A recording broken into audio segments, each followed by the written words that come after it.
संदीप, और शुरुआत में मैंने सवाल ये कहा, महाराष्ट्र आज लॉक हो गया और 48% वोटिंग परसेंटेज है। बहुत संक्षेप में संदीप, ये क्या दिखाता है महाराष्ट्र के बारे में? ये एंटी इनकम्बेंसी है, वोटर का कम निकलना, प्रो इनकम्बेंसी है, क्या इंडिकेशन है? देखिए, एक समझ में आया कि वोटर को यह पसंद नहीं आया कि जिस तरह के प्रयोग महाराष्ट्र में किए गए वो लोगों को पसंद नहीं आया, इसलिए लोगों में बड़ी ही निराशा दिखाई दी। यही वजह है कि पूरे महाराष्ट्र के चुनाव में कहीं भी वोट बैंक बहुत बढ़ता हुआ नहीं दिखाई दिया। ऐसा नहीं दिखाई दिया कि वोट बैंक में अचानक उछाल आया हो किसी के पक्ष में, या एकदम वोट बैंक बहुत नीचे गिरा हो। तो एक तो ये कि एक तरीके से ये कहे कि बिना लहर का चुनाव बहुत दिनों बाद महाराष्ट्र में सुनाई दिया। लेकिन ये पहला चुनाव है जिसमें बीजेपी बैकफुट पर दिखाई दी। प्रधानमंत्री ने एक बार शरद पवार को ऑफर किया और एक बार उद्धव ठाकरे के पक्ष में भी बयान दिया कि मैं उनकी मदद के लिए आऊंगा। यानी उनको भी कहीं कहीं लग रहा है कि चुनाव के बाद का सिनेरियो कुछ और होने वाला है। तीसरा, जाति में बंटता हुआ चुनाव दिखाई दिया महाराष्ट्र का। अंतिम चरण में भी कहा गया कि वही डीएमके यानी दलित, मुस्लिम और मराठी, जो इन तीनों में चुनाव बढ़ता हुआ दिखाई दिया और ये बड़ा असर दिखाई दिया।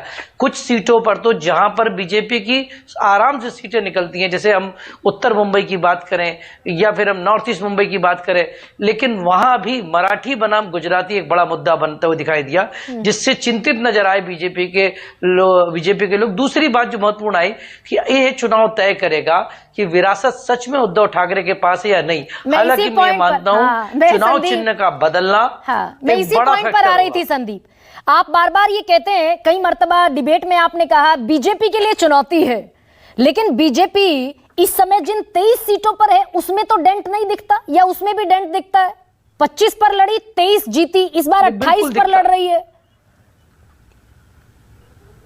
जी, उसमें भी दिखता है क्योंकि उनमें विदर्भ की कम से कम 10 सीटें शामिल है और विदर्भ में पहली बार कांग्रेस के पक्ष में एक बड़ी लहर दिखाई दे रही। कांग्रेसी तो दावा करते हैं कि विदर्भ की हम कम से कम 5 सीटें जीत रहे हैं, लेकिन उसके मैं ये मान रहा हूं कम से कम 3 सीटें विदर्भ में कांग्रेस को मिल रही हैं। इसके अलावा सोलापुर की सीट, कोल्हापुर की सीट, ये सीटें भी इस बार बीजेपी खोने जा रही है। तो बीजेपी के खाते में भी डेंट लगेगी, लेकिन उतनी नहीं लगेगी जितनी एकनाथ शिंदे और अजित पवार के गुट में लगेगी।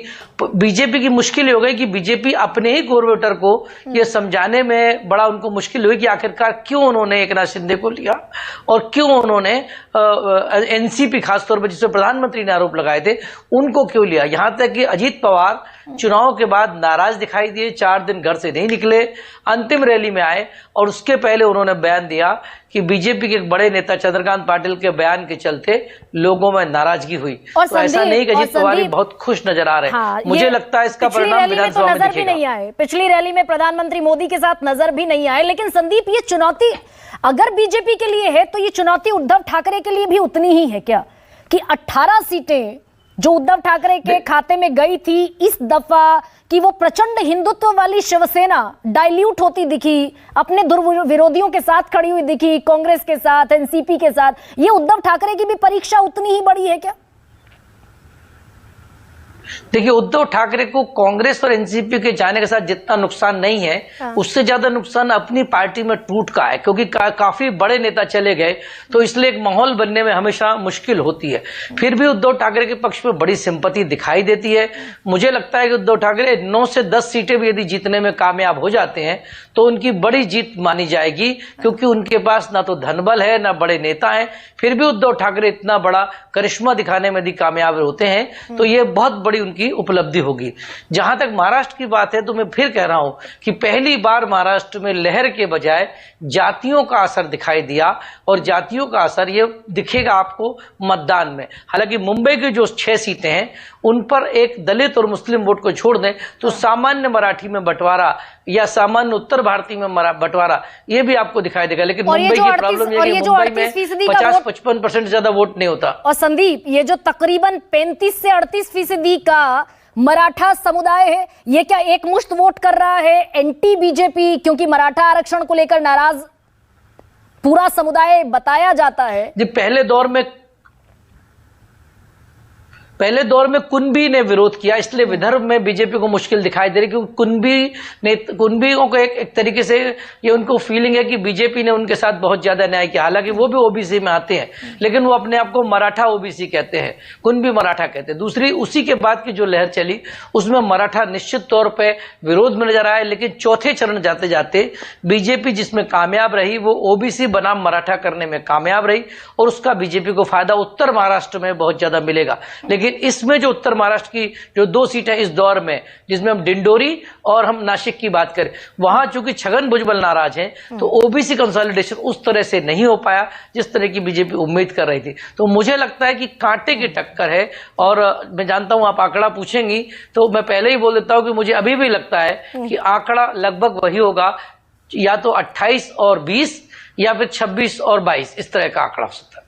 26, लेकिन इसका मतलब तो ये हुआ बड़ा डेंट लगा एनडीए को, ये तो माना जाए। फिर अगर आपकी कैलकुलेशन को मैं फाइनल कैलकुलेशन मानकर चलूं संदीप,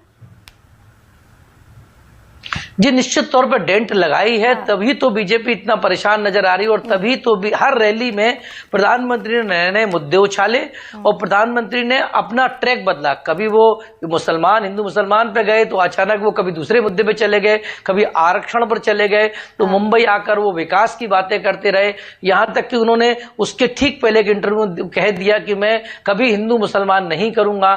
बीच में एक और बयान जो थोड़ा सा नुकसान कर सकता है, कल एक नड्डा जी का बयान आया कि हमको अब आरएसएस की जरूरत नहीं है, बीजेपी सक्षम हो गई है, और ये मुंबई में कम से कम असर होता है, क्योंकि मुंबई में कुछ पॉकेट आरएसएस के कहने पे वोट करते हैं। अच्छा संदीप, मैं अब क्योंकि आपने उस बयान का जिक्र किया, हालांकि हम डेविएट हो जाएंगे, लेकिन बयान क्योंकि बड़ा महत्वपूर्ण है, तो जेपी नड्डा ने जो कहा वो यकीनन जेपी नड्डा तक तो महदूद नहीं होगा। ये बयान निश्चित तौर पर पार्टी के भीतर एक इस तरीके की सोच बनी होगी, और ये तय हुआ होगा कि पब्लिक डोमेन में इसे लाया जाए। जैसे हमेशा एक पत्थर फेंक कर देखा जाता है पानी में कि भैया पहले फेंक कर देख लीजिए कि कितनी तरंगें उठती हैं, ये वैसा ही एक लिटमस टेस्ट वाला बयान है जेपी नड्डा का। मुझे लगता है कि ये कहीं ना कहीं उनकी नाराजगी का संभाषण है। बीजेपी के कई बड़े नेता ऑफ रिकॉर्ड कहते हैं कि इस बार संघ उस तरह से सहयोग नहीं कर रहा या संघ खुलकर नहीं आ रहा, तो कहीं ना कहीं बीजेपी संदेश भी दे रही कि ठीक है आपने सहयोग नहीं दिया, यदि जीत गए तो अब जीत हमारी होगी, अब जीत हमारी होगी।